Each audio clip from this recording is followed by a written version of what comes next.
ஒரு நொடி வாழ்க்கையில் சில ஒரு நொடிகளை நம்ம யோசிக்காமல் செய்கிற விஷயம் நிறைய நம்ம தவற விட்டுருப்போம். அந்த வகையில் நான் தவற விட்ட ஒரு விஷயம், எனக்கு முதல்ல ஓட்டு போடுற உரிமை வந்தவுடனே நான் ஓட்டு போட போய் ஒரு க்யூவில் நிற்கிறேன். அப்போது பெரிய க்யூ. ஸோ 1 மணி நேரத்துக்கு மேலே ஆச்சு, ஆல்மோஸ்ட் 2 hours மேலே ஆனோடனே டக்குன்னு ஒரு செகண்ட் கூட யோசிக்காமல் நான் எதுக்கு இவ்வளோ நேரம் நின்று ஓட்டு போடணும் அப்படின்னு சொல்லிட்டு திருப்பி வீடு பண்ணிட்டேன்.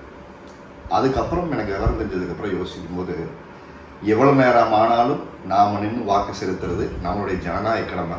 ஓட்டு போடுறது நமக்காக, நம்ம நாட்டுக்காகங்கிற அந்த ஒரு பொறுப்பு வந்ததுக்கப்புறம் ஒவ்வொரு முறையும் தவறாமல் நான் வாக்கு செலுத்துகிறேன்.